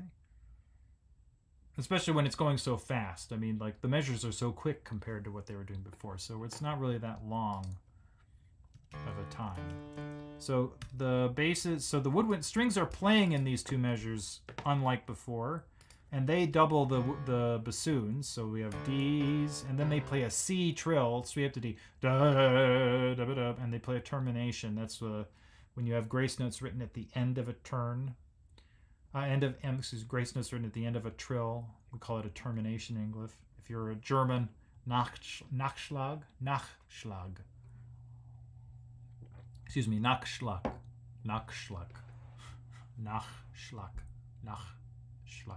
Anyway, sorry. I'm going to leave out the trill in this just because I don't want to deal with it right now. Okay, so then there's that. That's the second violin. So the firsts come in on that same C.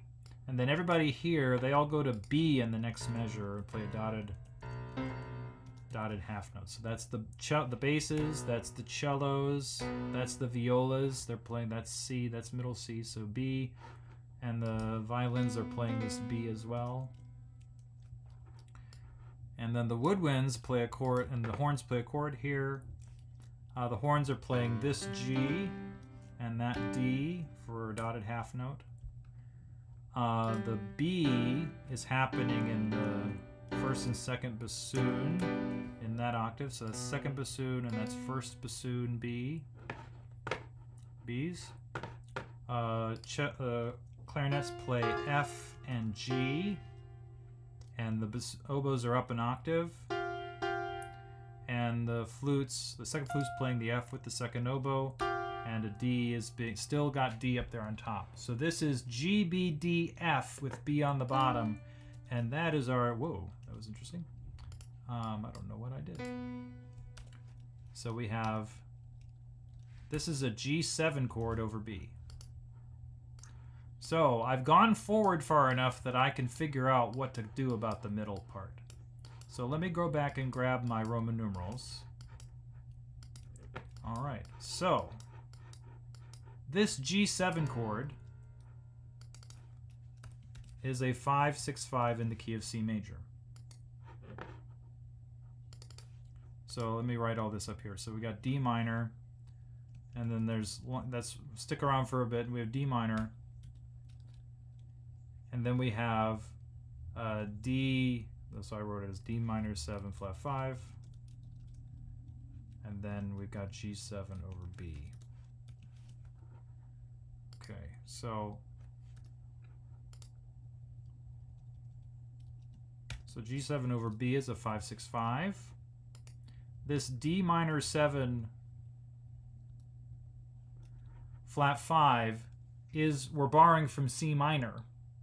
So if you know about mode mixture, that is where we're taking, that's where we're taking chords from a minor key with the same root versus the chord in the same, versus the major key we're actually in. So that makes this a 2 half diminished 6-5. Oh, I had one of those. Okay, we're going to actually take the time this time to actually get what I'm looking for. Special characters. Okay, I want Latin script, And I want the lowercase o with a slash. And it should be right around here. And it's search by keyword. Do I know what a slash? What if I type in the word slash? Will it show up? That's the circle division with the slash. That's not what I wanted. Okay. Latin common, Latin enclosed, Latin flipped, mirrored. Okay, where is it? That's the uppercase version. So there it is. Yay! Okay, I found it. Oh. I'm sorry. So this is a D. This is a 2/2 diminished 7. So that means that the D minor chord is a 2. And then that means we have a name for this 5/7 of D minor, and we call it a 5/7 of 5. Okay. So let me take a couple of minutes and explain the theory that gets you this, and a bit of the theory that gets you this. They're basically the same idea operating in different ways. So just to confirm, we can analyze this whole thing in C major. And although we're really emphasizing D minor really hard there for a little bit, we don't really confirm it enough later to say that it's in D minor, that the music's really in D minor there, like in terms of like, I'm going to change the key signature or something. Really, it's just kind of a modulatory thing in the midst of this longer thing that's in C. And if you know anything about functional harmony and the way that a phrase is built, we don't really, the phrase length is very long here compared to how many measures there are for this to happen. So, all right, so let me explain this idea. So, harmony. We have in a key, harmony in a key. Woohoo. We'll call it that. All right. So underline and bold that. Okay. So we have this idea that there are things called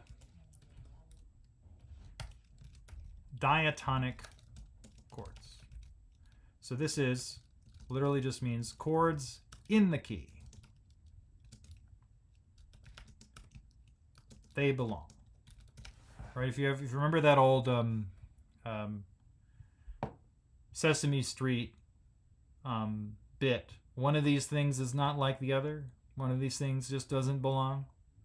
Yeah. So what we're saying here is that when they're in those 4 boxes where they have 3 things that go together and there's one thing that doesn't go with them, diatonic is the 3 things that go together. Yeah? So the diatonic ones are, so diatonic is chords that have notes that belong in the key. So it means in C major, to build diatonic chords, we use, so in C major to build diatonic chords, we use C major scale notes. Yeah? So that would be C, D, E, F, G, A, B. And, you know, so those 7 notes are our friends. So to build to build triads, that is 3-note chords, and that alternate in the scale. That is, so we take a scale chunk here. So if we take our scale and we build a triad, what we're doing is taking the scale, and I'm going to bold 3 notes. Boop, boop, boop. Notice I'm skipping over a note to get my C, E, G chord. Right? And so that means I can build more chords that way. So the next one up would be D, F, and A. Right, let me put them in a row here. So the next one we could start on E, and that's E, G, B.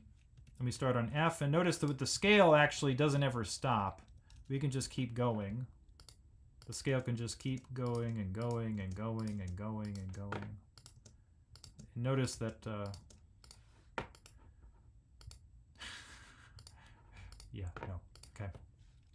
So we can have F, A, C. Then we start on G. We got G, B, D. G, B, D. And then we have A, C, E. And then the last one would be B, D, and F, which I'm going to do. Can I have. Okay, let's do that. Okay. Okay. So those are the 7 triads, the 7 3-note possibilities. And so if we wanted to build a 4-note chord like the G dominant 7th chord there, we would get G, B, D, and F. And that would give us a 7th chord because that's the distance between the root G and the 7th F. Call it a 7th chord. Okay, that has to do with intervals.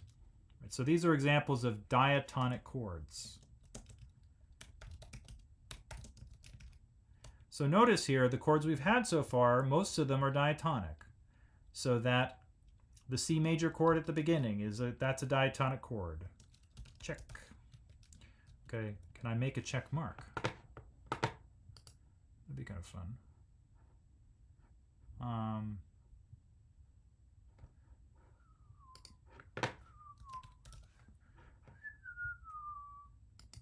There we go.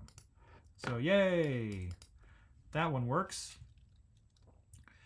Then the next chord was that A7 chord, which is A, C sharp, E, G, and that doesn't work. And then we have D, F, and A, and D, F, and A is in the key. Yeah, that's nice. And then we have D, F, A, flat, and C, and that doesn't fit because of A flat. And then we have G, B, D, and F for the 5, 6, 5 up here. And that chord does work. Okay, so it means that we can understand very simply that the C chord, the D chord, and the G chord all belong, the C major, D minor, and G7 all belong. There are chords that belong, and we have 2 that don't belong. So we have to have a different way to talk about them.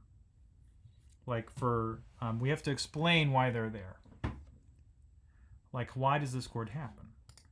And so the theorists have given names to these chords to explain how you can get to them. And so one of them is called, they call a secondary function or applied function. And this can be referred to as a secondary dominant or a secondary leading tone. You might see the word applied instead of secondary. These are all terms that go together. And then to explain the D half diminished 7th chord, we have terms like mode mixture and borrowed harmony.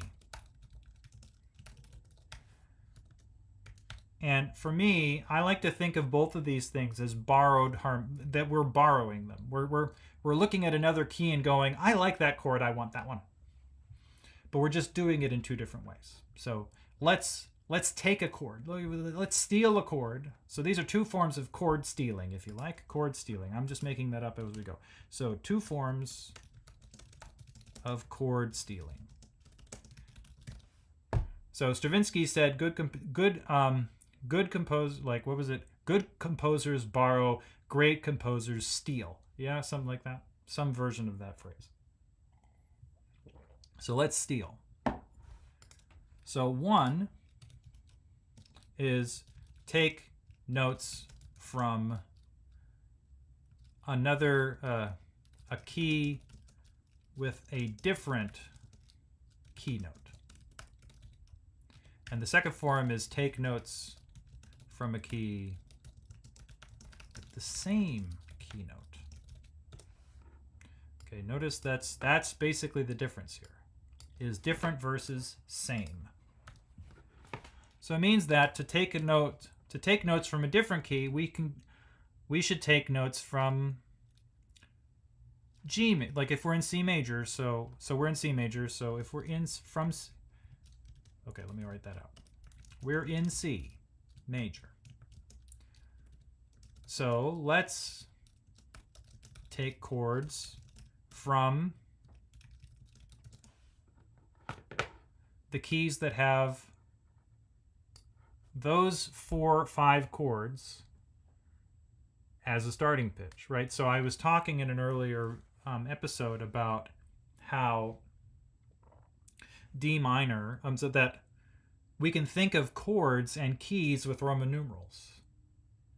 And that because we don't have really diminished keys in this style of music, we're not going to borrow chords from B diminished. But so it means that we can build chords on D minor, and in the key of D minor, in the key of E minor, in the key of F major, in the key of G major, in the key of A minor. And so since those notes, D, E, F, G, and A, all appear in C major, if we modify one of their other notes, a chord from those keys, we can stick them into this one because they can relate through those chords. So it means that we can take chords from D minor, E minor, F major, G major, and A minor. Now notice, if we take a G major chord from G major, we didn't do anything. G major works in C major. That's not something we need to explain differently. But if we take the key of G, the scale of G major, G, B, D, E, F, sharp G, I skipped an A here. So let me build out the scale. G, A, B, and then we need a C, D, E, F sharp, and G, and so on. So let's find a chord that isn't in C major, but is in G major. So G, B, D, no, that fits. So let's lay them out. So we got G, B, D, nope, that's in C major. A, C, E, nope, that's in C major. B, D, F sharp, oh, that's not. So that's interesting. But that's actually a pretty rare one to do it with, because a 3 chord in G, 3 chords are pretty rare in major keys. So we're going to move on to a different one for the example I'm giving you. But we could do, that would be a really interesting thing. I've never seen anyone do a 3 of 5.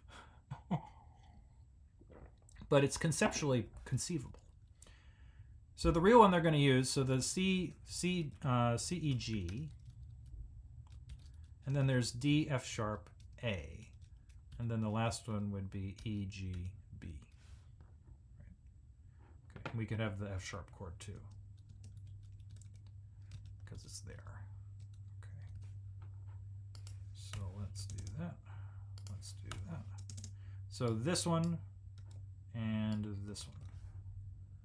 So notice here that this D, F sharp, A chord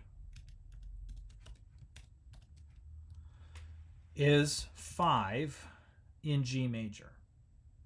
So if we go back,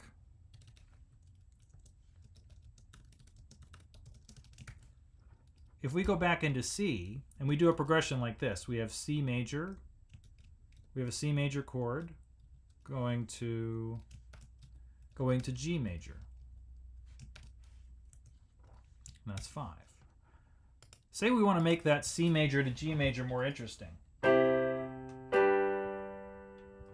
What we can do is do a chord progression that would happen in G, connecting the C to the G chord. So what we could do is take our C and insert 5 to 1 in G major.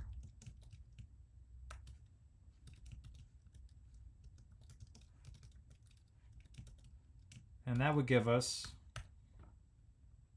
let's go back to 1 at the end of this, so that we're sure that's going to be helpful. And then continue the progression. So that would give us this. C, C to D to G to C. Those are chords. So that would be 1 going to, so this is, and I'm going to write this in C down here. So the G is fulfilling both the function of a 1 in G major and a 5 in G major conceptually here. And so it means that the label we give to this D chord in C major is 5 of 5. So the slash, we'd say of.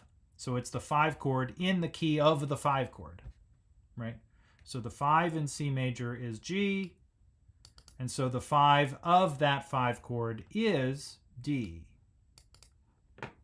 And so it means that we can explain the A7 chord up here as a 5 of D minor.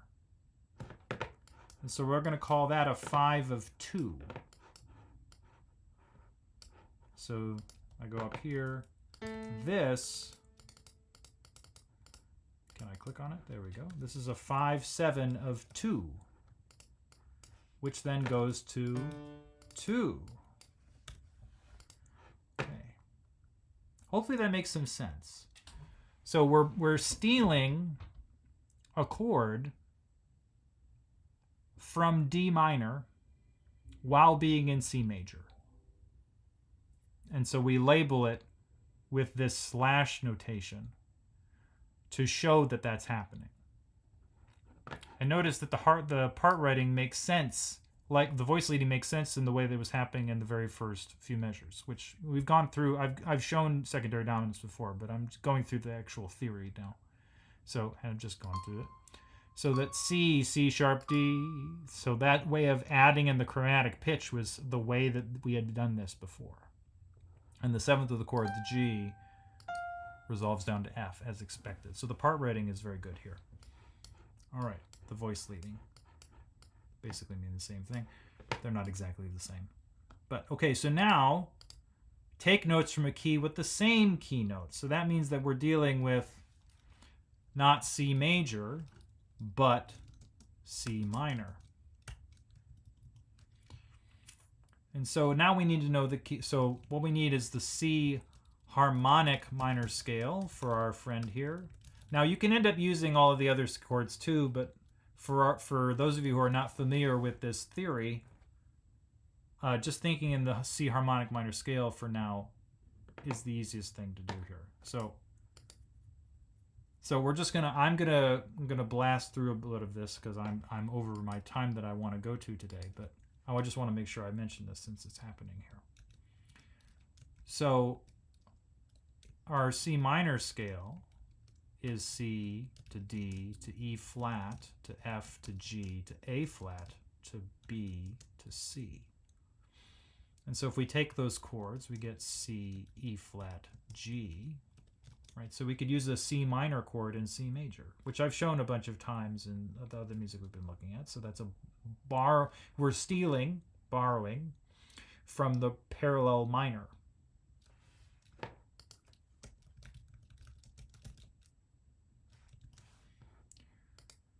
So up here we were doing the relative keys, the related keys, right? Here we're doing the parallel key. Okay. So that's C, E, G. Then we would have D, F, and A flat. And that looks familiar, doesn't it? If we just add the next note C on top, here we go. So this is the 2 half diminished 7 that I notated earlier. Okay.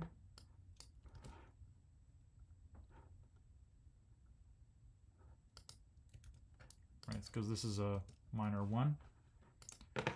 Okay, so it means that Roman numeral wise, none of these objects can be flipped. Well, good thing I didn't want to flip anything. So this is 2, and then this is our 2 half diminished, and it's a 4/2 because the C's on the bottom. And then that resolves to 5/6/5. So let me fix my notation up here. This is a D half diminished 7 over C.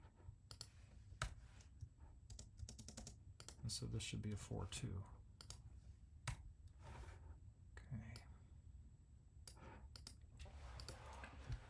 So that's I think of these two things together in terms of we have a bunch of keys that are related to C major. And the main relationship, one of the main relationships is the ones that are, so the key that shares the same key signature, so the relative minor. And then we have all of the keys, the other keys that are one accidental difference. So that's F major and D minor, and that's G major and E minor. And notice those are the other chords I was referring to. I just said all the same notes, but in a different way.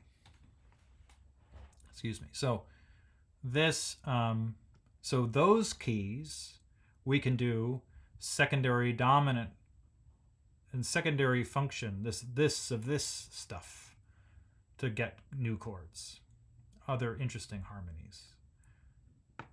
And then we can go in this other way to, hey, let's keep the same key note, but use all those fun minor notes. So let's mix, we're going to mix C and C major and C major together. And then we can mix all of them at the same time. We can mix them all up, and that's how you get really complicated late 19th century music. And then it just, kind of explodes it kind of implodes on itself, and then you get atonality. So anyway, so that's a very quick overview. See, this is quick. Of the little bit of theory behind how we can explain harmonically in our minds how Beethoven gets an A dominant seventh chord and how Beethoven gets a D half diminished seventh chord in this very C major music. So we'll do some more with this phrase of music next time. So we'll look more at the shape and how the actual phrase is built in terms of how it's connecting all these things together.